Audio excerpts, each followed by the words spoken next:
ओम शांति। ना तो मैं शरीर हूँ,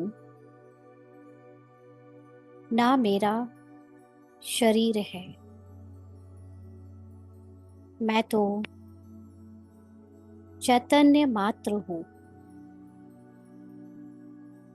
शरीर आत्मा नहीं है। आत्मा का कोई शरीर नहीं है।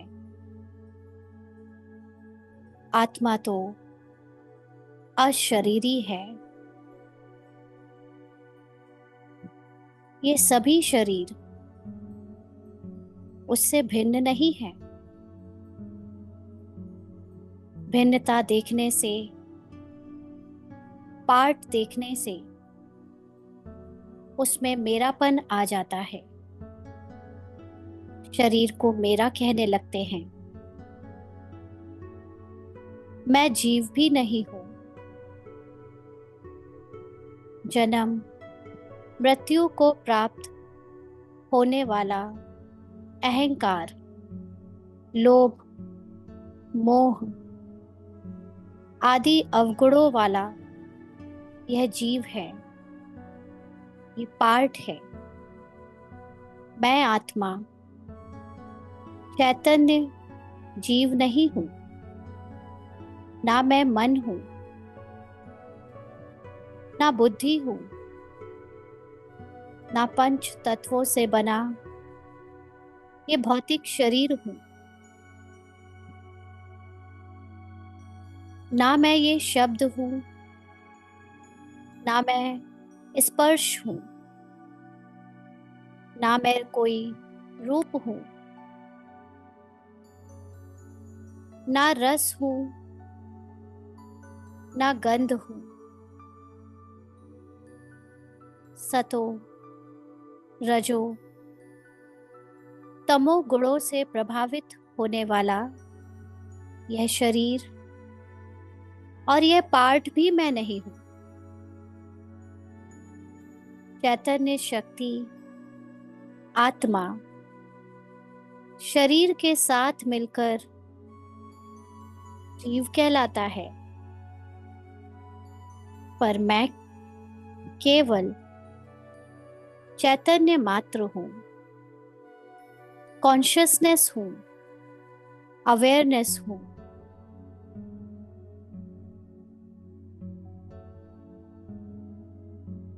मेरा बंधन यही था कि मैंने सदा मन के द्वारा जीने की इच्छा, वासना रखी।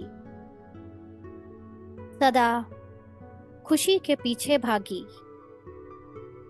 जिसके कारण मन दुखी होता है। यह इच्छा इसे साक्षी होने नहीं देती।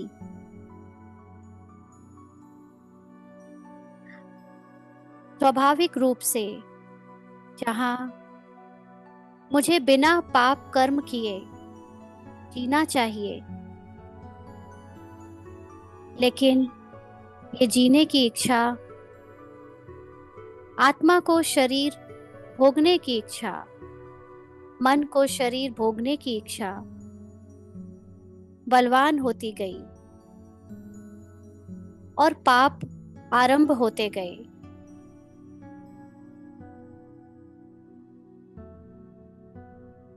यही वासना बन गई और यही फिर मेरा बंधन बन गई।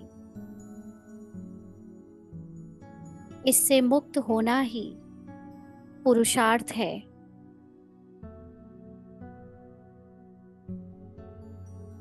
संसार के सभी दुखों का कारण द्वैत है। द्वैत का कारण अहंकार है। अपने से सब कुछ अलग समझना ही द्वैत है।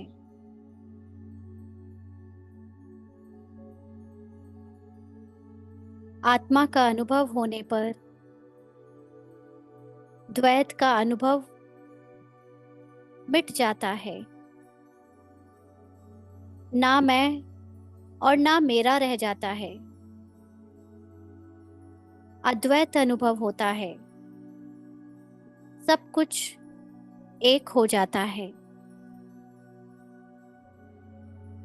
जब आत्मा अपने को जानती नहीं तो सबसे अपने को भिन्न समझती है।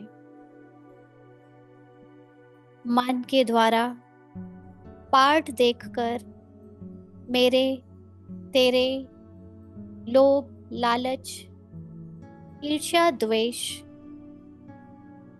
घृणा, संघर्ष, हिंसा, अपना, पराया, संग्रह वृत्ति आदि अनेक बीमारियों से मन ग्रसित हो जाता है। इन सब का मूल कारण अहंकार है, देह भान है। अहंकार मिटने से ही अद्वैत का बोध होने लगता है। देह भान के मिटने से आत्मा अपने सत्य में टिककर संसार को एकता की दृष्टि से देखने लगती है। इसे मिटाना ही संसार की सभी बीमारियों की दवाई है, औषधि है। अहंकार लोगों के मन में मजबूत होता चला जा रहा है और सभी बीमारियों का इलाज बाहर ढूंढ रहे हैं, जिससे कोई भी दवाई काम नहीं कर रही। इस अहंकार को मिटा देने से ही सारी बीमारियों का जड़ समाप्त हो जाता है। देह भान को मिटाना ही समस्त बीमारियों की औषधि है।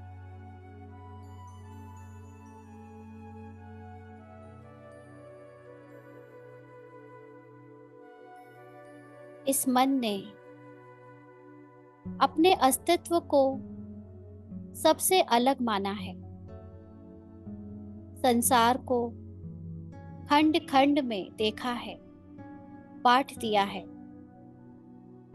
यह समझता आया है कि मैं अकेला हूं और दुनिया में सब अलग अलग हैं। इसलिए ये संपूर्ण जगत से संघर्ष करता रहता है। प्रकृति पर विजय पाना चाहता है। चोरी, हिंसा, छल, फरेब, धोखा सब कुछ कर सकता है। यह सब अपना अलग अस्तित्व मानने के कारण होता है। यही द्वैत है। संसार से, अन्य आत्माओं से खुद को अलग समझना, इसी में दुख है। मन ये जानना नहीं चाहता कि द्वैत मिथ्या है। वह अहंकार मिटाना नहीं चाहता। माया, रावण इसी अहंकार से मनुष्यों को दुखी करती है। हर आत्मा परम धाम की मूल निवासी है और सभी का मूल गुण रूप समान है। इस अद्वैत को जानने से सभी के बीच का अंतर समाप्त हो जाता है, जिससे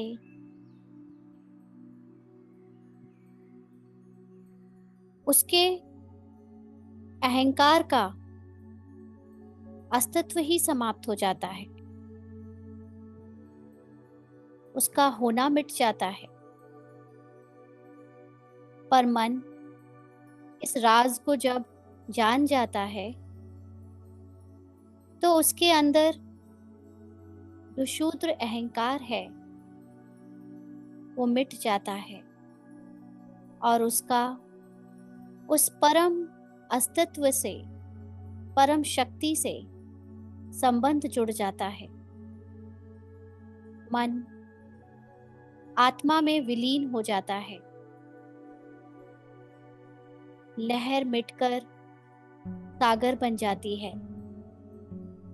बीज मिटकर वृक्ष में समा जाता है। व्यक्ति मिटकर स्वयं मास्टर भगवान बन जाता है। और तब जो उपलब्धि होती है वह अनंत गुणा होती है, जो मनुष्य के मन के सोच से परे है।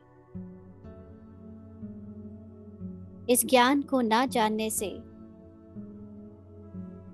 मनुष्य ने शूद्र को पकड़ा हुआ है। परमात्मा को पाने का उपाय करके अपने अहंकार को पानी देता रहता है। लेकिन जिस क्षण अपने परम अस्तित्व का बोध हो जाता है, उस दिन सारे दुख विलीन हो जाते हैं। अज्ञानता ही मुझे परमात्मा से दूर करती है। परमात्मा साधनों से नहीं मिलता, वह तो मिला हुआ है। बस अज्ञानवश प्रत्यक्ष नहीं हो पा रहा है। उस पर धूली जम गई है, जिसे हटाने मात्र से वह प्रत्यक्ष हो जाएगा। और तभी होगा सुख, और तभी होगी शांति, आनंद और अद्वैत की अनुभूति हो जाएगी।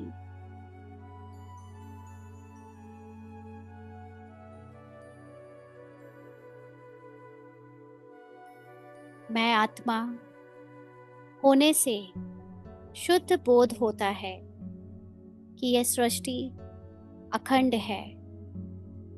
इसे विभाजित नहीं किया जा सकता।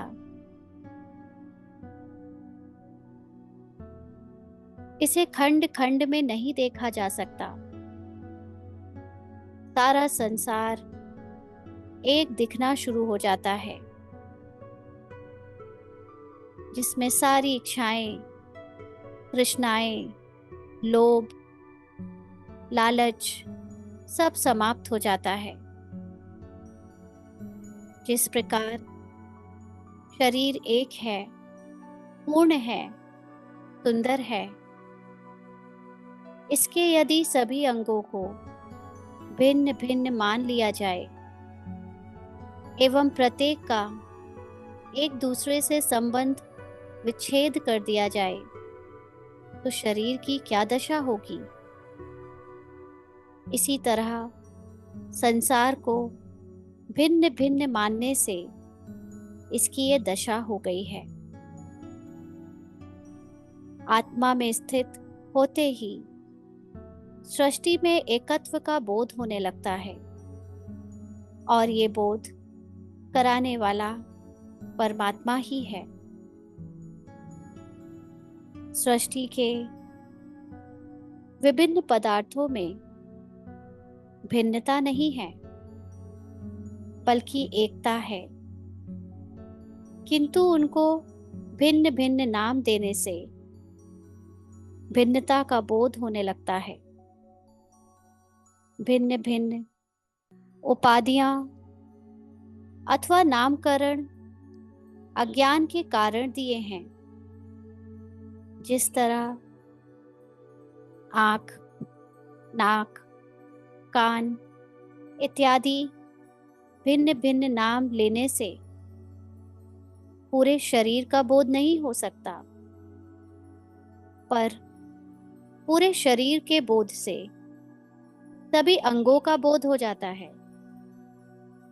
ऐसे ही अलग अलग मतों को जानने से परमात्मा का बोध नहीं हो सकता, पर एक परमात्मा को जानने से सभी मतों का सार समझ आ जाता है। वैसे ही आत्मा को अनुभव कर लेने से समस्त सृष्टि, जिसमें अज्ञानी को भिन्नता दिखती है, उसमें ज्ञानी को, आत्मा को एकता दिखने लगती है। फिर उसके लिए कोई विकल्प ही नहीं रहता, कोई द्वैत ही नहीं रहता। अपना, पराया, ईर्ष्या, द्वेष, इच्छा, अनिच्छा कुछ भी नहीं रहता। ऐसे ही निर्विकल्प में मैं आत्मा स्थित हूँ। अब मेरे लिए दूसरा कोई विकल्प ही नहीं। यह सृष्टि मेरे से भिन्न नहीं, मैं एक हूँ। और अब ना कोई बंधन है, ना मुक्ति। अज्ञान की स्थिति में मैंने संसार को आत्मा से भिन्न समझा था,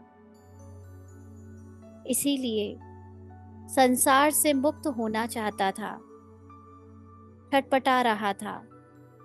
किंतु अब मुझे ज्ञात हुआ है कि आत्मा ही है, संसार है ही नहीं। इसलिए अब कोई बंधन नहीं है। यह संसार अज्ञानता के कारण जैसा दिखाई देता था, उसमें बंधन था। यह संसार विनाशी है, तो मिथ्या ही तो है। तो बंधन भी विनाशी है, मिथ्या है, दोनों ही असत्य है। अज्ञान अवस्था में मुक्ति और बंधन की लड़ाई थी।